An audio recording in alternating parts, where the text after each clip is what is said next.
El árbol de la vida.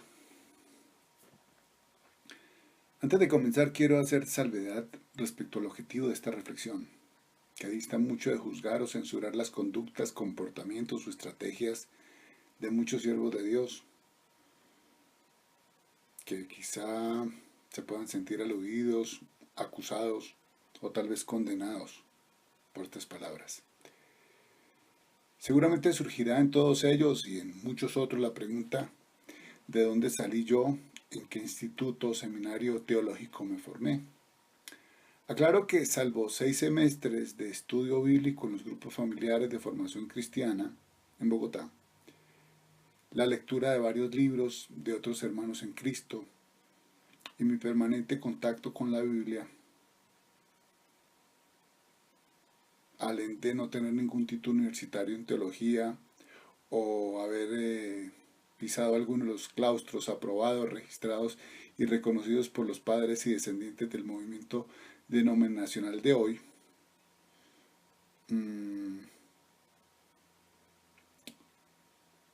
no tengo ningún título académico en divinidades o en teología o en algo teórico, pero sí pienso que he podido conocer al Señor a través de buscar su presencia, a través de comer su palabra, estudiarla.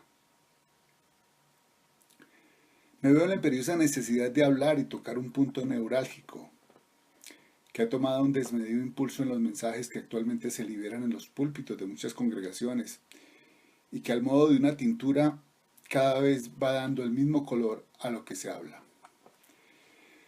Si bien es nuestra esperanza de que al recibir a Cristo nuestra vida sea transformada, la primera imprecisión en ese proceso de cambio está en lo que implica recibir la vida del Redentor de la humanidad.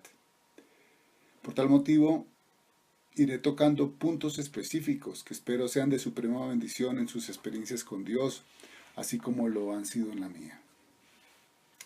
Vamos a ir al principio. Génesis 1:1. Según esa escritura, Dios comenzó a trabajar en organizar un caos que impedía ver con claridad lo que conocemos como el planeta Tierra. Dice la escritura que el Espíritu de Dios se movía sobre las aguas, de donde podemos entender que en medio del peor caos que experimentemos, Dios siempre va a estar por encima de ese caos. La escritura relata cómo en 6 días Dios organizó ese caos, creó un ambiente sano y propicio para la existencia de los seres humanos. Sin embargo, a pesar de haber diseñado un jardín del Edén tan perfecto y delicioso, Dios quiso probar el corazón del hombre. Quiso experimentar qué tanto amor sentía el hombre por él. Así que plantó en ese huerto 2 árboles, el árbol de la vida y el árbol de la ciencia del bien y del mal. Si Adán comía del árbol de la vida, viviría eternamente, jamás envejecería y sería en cierto modo como Dios. Pero si comía del árbol de la ciencia del bien y del mal, sucedería que moriría y su comunión con Dios, por consiguiente, se cortaría. Aquí es importante tener en cuenta que Dios respetó y aún al día de hoy sigue respetando el libre albedrío de los hombres. Dios quería que esa primera pareja lo amara a Él por lo que Él era y por lo mismo que le obedeciera y dependiera completamente de Él. Ni Adán ni Eva se preocupaban por hacer lo bueno o lo malo. Ellos simplemente dejaban ese asunto a Dios, que era quien discernía esas cosas por ellos, hasta que vino el día en que su corazón fue probado. Adán deja solitaria a su esposa, quien se detiene a observar lo atractivo que era el árbol de la ciencia del bien y del mal. Dice la escritura que su fruto era de hermoso aspecto y codiciable para comer. Génesis 3:6. Pero dice la palabra que en ese árbol habitaba la serpiente, que era más astuta que todos los animales. Aquí hay que precisar un detallito. La serpiente en ese momento podía tener patas y manos. ¿Por qué digo esto?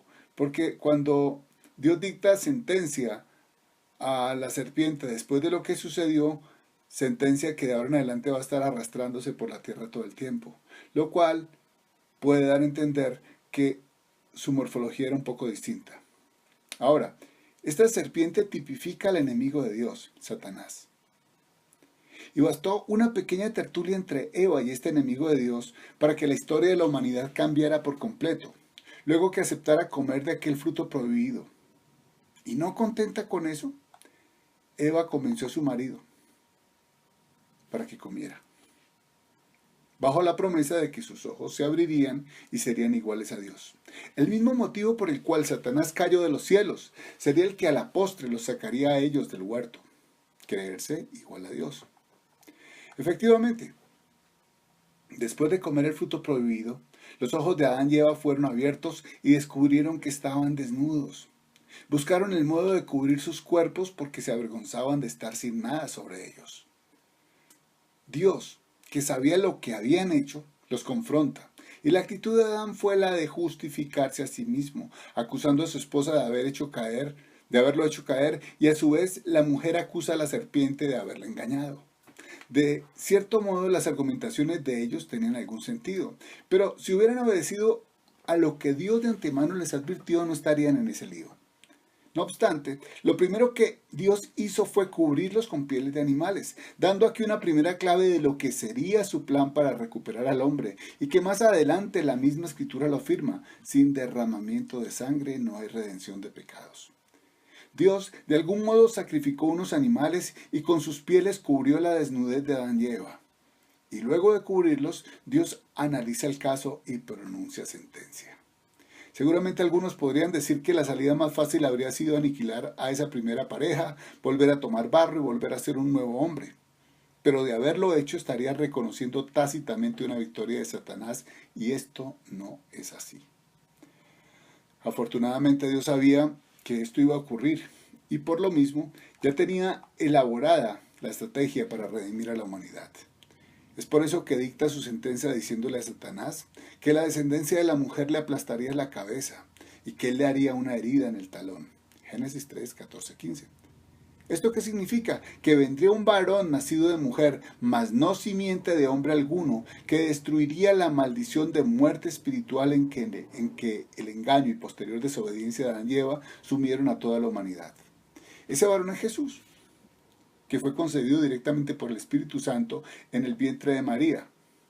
Ahora, aquí hay que precisar un detalle.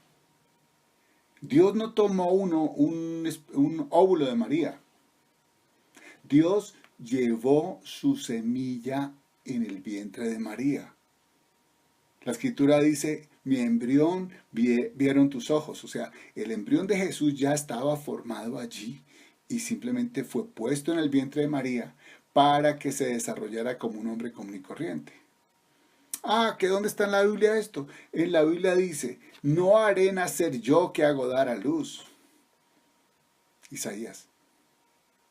¿Por qué tenía que darse así? Porque al haber caído los primeros padres, su maldición de haber comido del árbol de la ciencia del bien y del mal pasaría a todos sus descendientes, pues en ese fruto estaba implícita la naturaleza desobediente, soberbia, anárquica y desafiante de Satanás. Ante la justicia de Dios, lo único que cambiaría la situación es un sacrificio humano perfecto. Entonces, hagamos un paréntesis chiquito aquí. Y miremos, si María hubiera puesto un óvulo y Dios hubiera puesto un espermatozoide, entonces sería corredentora de la humanidad y los curas tendrían toda la razón. Exactamente, entonces hay que dar el atributo de reina universal de todo lo creado, porque sí, ella fue corredentora de la humanidad. Pero esto no es verdad, porque la Biblia dice que no hay un solo justo. No hay quien haga lo bueno, todos se desviaron. Eso está en la palabra. María fue una mujer bienaventurada porque Dios la escogió para que le prestara su vientre para que allí creciera su semilla. Pero en ningún momento le dijo: María, me presta uno de sus óvulos. Jamás. Jesús nunca le dijo a María mamá, por lo menos en los relatos bíblicos. Cuando las bodas de Caná, María se presenta y le dice: mire, no tienen vino. Jesús que le dice: mujer, no es mi tiempo. Cuando está en la cruz, está Juan al lado y está María, le dice: mujer, he ahí a tu hijo, hijo, he ahí a tu madre. Maestro, tu madre y tus hermanos están aquí afuera y quieren entrar. ¿Qué le dijo Jesús? mi madre y mis hermanos son los que hacen la voluntad de mi Padre. Entonces hay que dejar esto claro para entender el por qué María no puede ser corredentora de la humanidad. Si esto fuera así, Jesús no habría dicho yo soy el camino, la verdad y la vida, sino diría mi madre y yo somos el camino, la verdad y la vida. Pero eso no está en la Biblia. Solamente hay un mediador entre Dios y los hombres y este es Jesús. Sigamos. Dios necesitaba un sacrificio humano perfecto, es decir, el derramamiento de sangre de un inocente, que en las circunstancias del momento no lo había, y el único que podría lograr esa redención sería que el mismo Dios tomara naturaleza de humano, y en esta naturaleza de humano, sin apelar a sus atributos de Dios, venciera los engaños de Satanás, los mismos que puso ante Adán y Eva. Es por eso que Dios envía a Jesús, su unigénito, para que sea encarnado en María y sufra todo el proceso que debe sufrir un ser humano. Desde antes de nacer, Satanás lo quiso asesinar, y cuando llegó a la mayoría de edad de los judíos, que es de 30 años, Jesús empezó su obra redentora, sometiéndose a la dirección y control del Espíritu Santo, siendo tentado en todo lo que somos tentados los seres humanos, pero con la diferencia de que no cayó en ningún pecado, y por tanto su sangre era la única apta para pagar el precio que Dios demandaba en su excelsa justicia, para redimir al hombre caído. Pero volvamos al principio. Una vez Dios observa que Adán y Eva comieron del árbol prohibido, decidió expulsarlos del Edén, pero asegurándose que no tuvieran acceso al árbol de la vida. Porque de haberlo comido, vivirían eternamente y serían semejantes a Dios, pero con la diferencia de que serían pecadores, eternamente pecadores. Este árbol de la vida tipifica la vida de Dios. Y más adelante en las Escrituras podemos descubrir que tipifica a Cristo mismo, a quien tenemos que comer constantemente para poder vivir en santidad. Recordemos en una de las predicaciones de Jesús, les decía a sus seguidores que tenían que comer su carne y beber su sangre, lo que a la postre determinó que muchos no quisieran seguir andando con él, pues no entendieron lo que les hablaba. Sin embargo, desde ese momento registrado en Génesis, comenzó el proceso de la redención de la humanidad por parte de Dios. La venida del Mesías quedó formalmente anunciada, aunque mientras esto sucedía, el fruto de la desobediencia a Dios estaba por aflorar. Pues hasta tanto esa promesa de Dios no tuviera lugar, la humanidad estaría abocada a vivir en la esfera del árbol de la ciencia del bien y del mal, pues el hombre empezó a vivir bajo reglas externas. Es por eso que se menciona el nacimiento de dos hijos, Caín y Abel. Según la palabra, el primero era el diablo y el segundo de Dios. Y es curioso porque si miramos el versículo, cuando dice que Eva dio a luz a Caín, ella hace un comentario respecto a que le puso Caín porque Dios respondió. Y dice, y nació Abel. O sea, en mi percepción personal veo que en ese versículo Caín y Abel eran gemelos. Uno nació primero, otro nació después. Es curioso que cuando nace Jacob y Esaú, sucede lo mismo. El uno era bueno y el otro era malo. En el fruto del árbol de la ciencia del bien y del mal estaban las dos cosas, las buenas y las malas. Caín era dado a cultivar la tierra y hacer su voluntad, de tal suerte que él decidió hacer una ofrenda a Dios de las cosas que él cultivaba. Sin embargo, Abel era diferente. Seguramente sus padres les contaron cómo Dios había cubierto su desnudez con pieles de animales y por lo mismo Abel relacionó que a Dios le gustaban los sacrificios de animales, por tal motivo decidió crear animales. No para comérselos, porque seguramente la dieta de nuestros primeros padres era a base de vegetales. Aquí es importante tener en cuenta algo. Muchos dicen, pero ¿por qué Dios no aceptó lo de Caín? Porque si el hombre sacó los mejores frutos, o sea, sacó cosas más grandes y pues más placenteras para comer y pues como más llamativas, mejor olor, bueno, no sé. Pero aquí hay una cosa interesante y es que ese sacrificio que Caín presentó lo hizo fue teniendo en cuenta lo que a él le gustaba y lo que él consideraba que podía ser un sacrificio que le agradara a Dios. Él de pronto escuchó a Adán y Eva hablar que a Dios le agradaba el sacrificio de animales, que cuando ellos pecaron los cubrió con pieles. Pero él dijo, no, yo voy a crear mi propio sacrificio.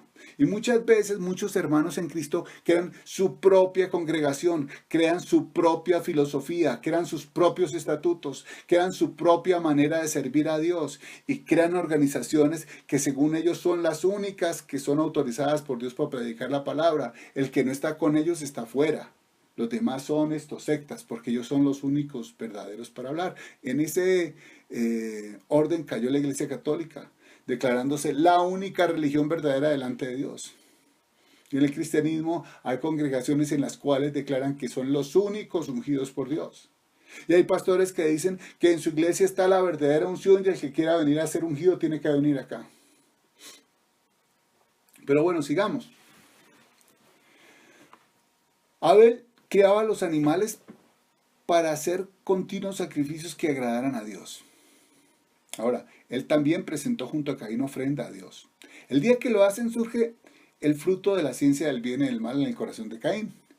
Pues el instinto criminal y asesino propio de Satanás se manifiesta cuando Dios muestra agrado en la ofrenda de Abel y no en la de Caín, que decide matar a su hermano.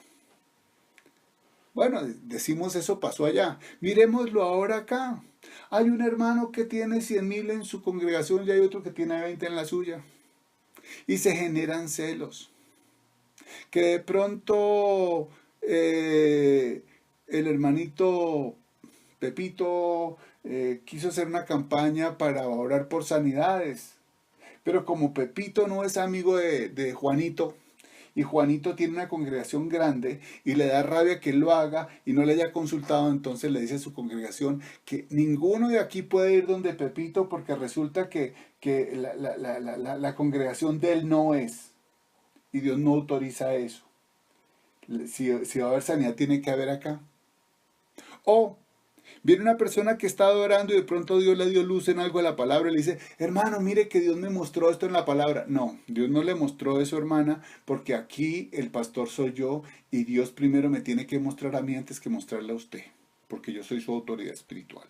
Entonces, fíjense que este mismo sentimiento de envidia, de resentimiento, de reacción, que operó en Caín, también puede operar en los hijos de Dios hoy en día.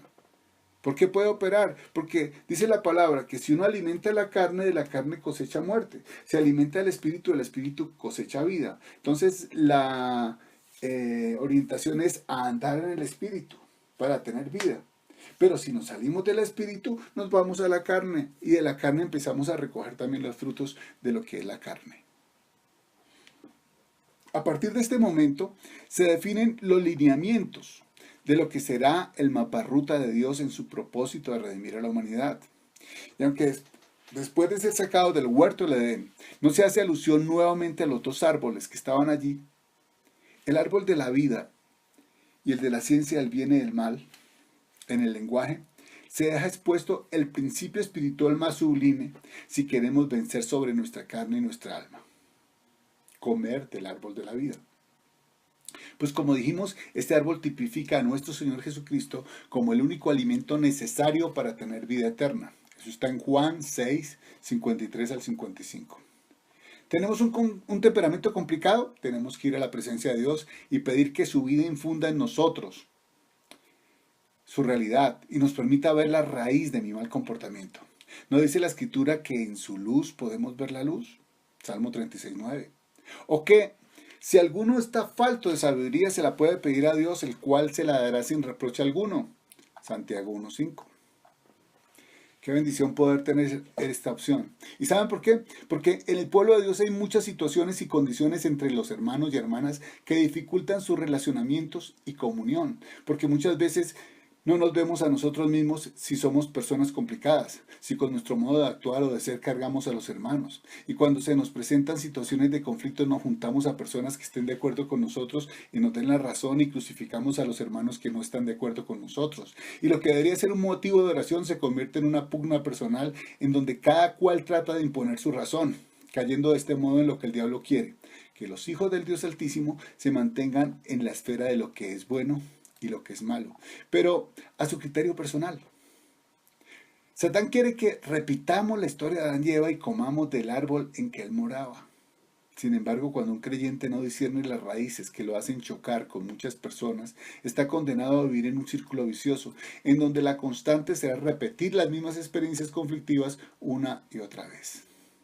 Aleluya al Señor. Porque el día en que en oración me humillo ante su presencia y le pido sabiduría para descubrir la raíz de lo que me aqueja, Dios es tan fiel que no me va a dar un sermón respecto al modo como he aplastado a otros hermanos, sino que, por el contrario, me mostrará la raíz del asunto para que yo pueda ser libre, me arrepienta y de este modo pueda recibir a plenitud su amor. Permítame ilustrar con un ejemplo. Una persona quiere servir un refresco en un vaso. La capacidad de ese vaso es de 350 miligramos, o bueno, la medida que es. Pero resulta que cuando lo va a hacer, nota que el recipiente tiene un montón de piedras adentro, que a menos que se remuevan, impedirán que el ansiado líquido colme la capacidad del vaso. Pues si a pesar de eso se quisiera servir, el contenido de líquido en el vaso será muy limitado. Vamos a la práctica. Cuando un creyente no trata con su pasado, con las cosas que de una u otra forma lo afectaron severamente antes de recibir a Cristo, se verá abocado a padecer innumerables sufrimientos y a repetir esquemas de ese mismo pasado. Esto es un asunto de mucho cuidado y como tal se debe tratar. El producto de haber recibido una formación implacable, represiva, agresiva, autoritaria e imponente, obtiene como resultado hijos que repitan esos mismos esquemas en sus matrimonios y hogares, si es que esos logran sobrevivir, pues generalmente se vuelven tan insoportables que sus parejas a menudo sucumben, y si esta pareja tiene su dosis de formación errada, ni qué hablar. Las piedras a las que me refiero dentro del vaso son estas situaciones, así como también la de aquellos individuos que no se preocupan por nada, que no tienen iniciativa de nada y que al igual que un sillón viejo se quedan quietecitos en un rincón para no incomodar. Tanto un extremo como el otro son nocivos, pero aleluya al Señor que nos dice que cuando vamos de corazón a su presencia, en su luz se nos da luz. Gracias al Señor de que cuando le pido que me dé sabiduría, me la da pero sin reprocharme mis equivocaciones. Pero ¿saben por qué? ¿Por qué hace esto? Porque Él quiere que hagamos lo mismo con nuestros semejantes, con nuestros hermanos. ¿No dice la palabra que nos dio el ministerio de la reconciliación? Amados, no importa cuán terrible haya sido nuestra vida en el pasado. Después que nacimos de nuevo en Cristo, Dios plantó nuevamente ese huerto de Edén, pero dentro de nuestro corazón. Y ahora se nos muestra como el árbol de la vida para que le comamos. Seguramente habrá alguno que pensará que exagero, pero si buscan su Biblia se encontrará a Jesús diciendo en una de sus predicaciones que es necesario que lo comamos a Él, que su carne es verdadera comida y su sangre verdadera bebida. Juan 6, 53 al 55.